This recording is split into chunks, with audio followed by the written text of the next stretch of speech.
Assalamualaikum warahmatullahi wabarakatuh. Perkenalkan nama saya Ambar Ismawati, mahasiswa dari Universitas Siber Asia, Prodi Manajemen. Kali ini saya akan mempresentasikan 3 dari 10 soal untuk memenuhi tugas UAS mata kuliah perekonomian Indonesia. Tujuan presentasi ini antara lain untuk menguasai sistem struktur kebijakan dan perkembangan ekonomi Indonesia. Yang kedua, untuk memahami dan menjelaskan aspek-aspek utama perekonomian Indonesia. Yang ketiga, untuk memperluas pemahaman tentang fenomena ekonomi Indonesia. Dan yang terakhir, menganalisis masalah-masalah perekonomian Indonesia.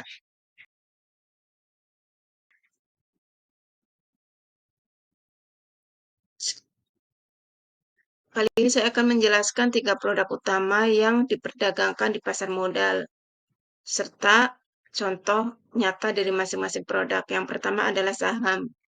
Saham merupakan surat berharga yang menjadi bukti kepemilikan atas suatu perusahaan. Contohnya adalah saham PT Bank Sentral Asia atau yang biasa disebut dengan BCA yang diperdagangkan di Bursa Efek Indonesia. Yang kedua adalah surat utang atau obligasi.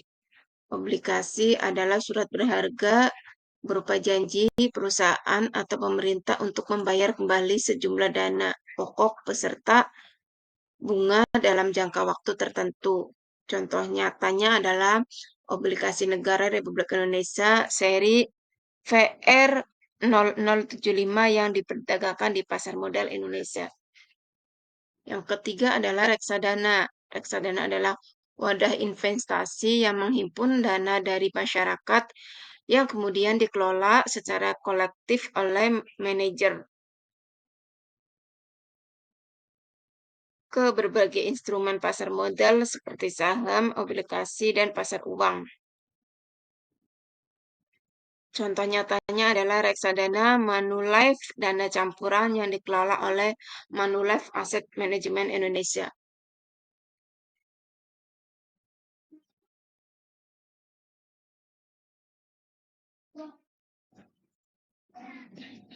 Soal yang kedua adalah saya akan menguraikan permasalahan korupsi dalam konteks ilmu politik serta upaya yang dilakukan untuk mengatasinya.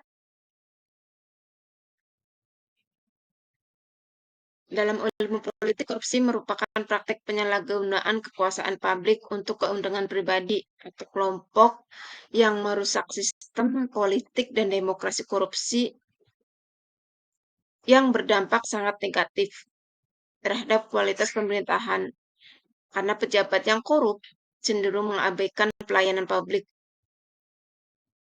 dan kebijakan yang berorientasi pada kepentingan umum menggantikannya dengan kebijakan yang menguntungkan kelompok tertentu saja. Korupsi juga menyebabkan erosi kepercayaan publik terhadap institusi negara.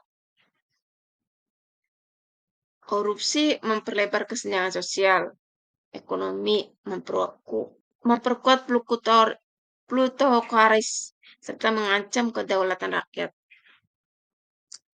Upaya yang dilakukan untuk mengatasinya adalah penguatan penegakan hukum, yaitu dihukum secara adil dan efek jera, peningkatan transparansi dan akuntabilitas, pendidikan dan kesadaran publik, reformasi sistem politik dan birokrasi, penguatan media independen dan kebebasan informasi, keterlibatan masyarakat sipil, dan organisasi korupsi.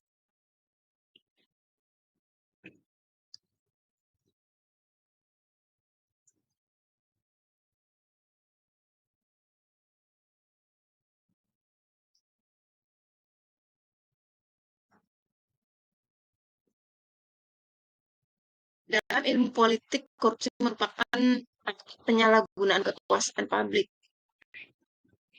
yang merusak sistem politik demokrasi. Korupsi berdampak sangat negatif terhadap kualitas pemerintah, karena pejabat yang korup cenderung mengabaikan pelayanan publik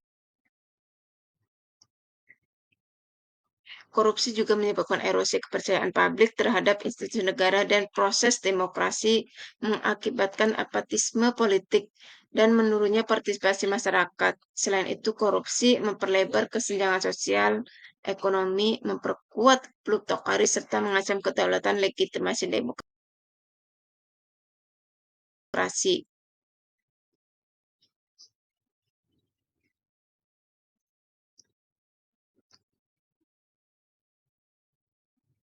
Upaya yang dilakukan untuk mengatasi korupsi adalah dengan penguatan penegakan hukum yang tegas dan bebas intervensi.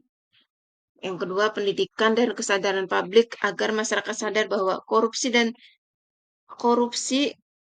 aktif melaporkan pada korupsi melalui perlindungan pelaporan efektif. Yang ketiga adalah penguatan media independen dan kebebasan informasi guna mengawasi pemerintah.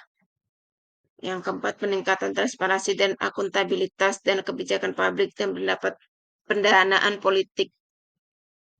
Reformasi sistem politik dan birokrasi untuk menghilangkan peluang korupsi, misalnya dengan memperbaiki sistem pemeliharaan, rekrutmen pejabat publik, serta penerapan teknologi digital.